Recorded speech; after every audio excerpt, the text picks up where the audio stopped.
हर महादेव। आज की हमारी कहानी है कि स्वर्ग और नरक क्या होता है। आइए जानते हैं इस कहानी के माध्यम से। एक बार की बात है, गांव में एक पवित्र व्यक्ति रहता था। वह हमेशा स्वर्ग और नरक के बारे में जानने के लिए उत्सुक रहता था। एक दिन पवित्र व्यक्ति भगवान से मिला। जब वह भगवान से मिला तो उसने पूछा, प्रभु, क्या आप मुझे बता सकते हैं कि स्वर्ग और नरक कैसा है? भगवान मुस्कुराए और उसे दूसरी दुनिया में ले गए। वहाँ वे दो दरवाजे के सामने खड़े थे। भगवान ने उसे जाने के लिए कहा और हर दरवाजे के अंदर खुद जाकर देखने के लिए कहा। पवित्र व्यक्ति ने जाकर पहला दरवाजा खोला। वहां उसने एक बड़ी गोल मेज रख देखी जिसके चारों ओर लोग बैठे हुए थे। मेज के बीच में स्वादिष्ट सूप का एक बड़ा बर्तन रखा गया था। वहां बैठे सभी लोगों के हाथों में बहुत लंबे लंबे चम्मच थे। मेज के बीच में स्वादिष्ट सूप के बर्तन तक पहुंचने के लिए चम्मच काफ़ी लंबे थे, लेकिन लंबे चम्मच के कारण वजन से भरा चम्मच लोग मुंह में नहीं ले पा रहे। लंबे चम्मच की वजह से खाना न खाने पाने के कारण वे सभी दुबले पतले और बीमार लग रहे थे।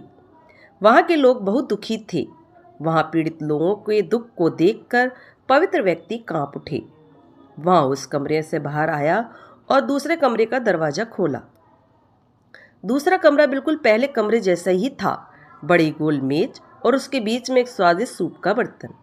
वहाँ बैठे सभी लोगों के हाथों में लंबे चम्मच था, लेकिन यहाँ के लोग स्वास्थ्य थे। वे एक दूसरे से बातें कर रहे थे और खाना खा रहे थे।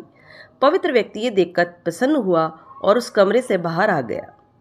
फिर पवित्र व्यक्ति भगवान के पास गया और कहा, मुझे समझ नहीं आया कि दोनों कमरे एक ही जैसा है, फिर भी एक कमरा दुख से भरा है और दूसरा सुख से भरा है। भगवान ने उसे समझाया, आपने देखा कि लंबे चम्मच दूसरे को खिलाने के लिए ठीक ठाक है, लेकिन खुद को खिलाने के लिए ठीक नहीं है। आप जिस कमरे से मैं पहले गए थे वह नरक था। वहाँ के लोग लालची हैं और केवल अपने बारे में सोचते हैं और दूसरे की मदद नहीं करना चाहते हैं, जिसके कारण वे अपना पेट नहीं भर पा रहे हैं और दुख झेल रहे हैं। और दूसरा कमरा स्वर्ग था। यह उन लोगों से भरा है जो एक दूसरे की परवाह करते हैं और प्यार करते हैं, एक दूसरे को उन लंबे चम्मच से खिलाते हैं जिससे कि वे स्वस्थ और सुखी रहते हैं। दोस्तों, इसलिए हम कहते हैं कि हमें भी कभी भी गलत काम नहीं करने चाहिए जिससे हमें नरक मिले। हमें हमेशा अच्छे काम करने चाहिए जिससे हमें स्वर्ग की प्राप्ति हो, और हमें हमेशा दूसरों का भला ही करने चाहिए। दोस्तों, आपको मेरी ये कहानी अच्छी लगे लाइक करें, सब्सक्राइब करें, शेयर करें। वीडियो देखने के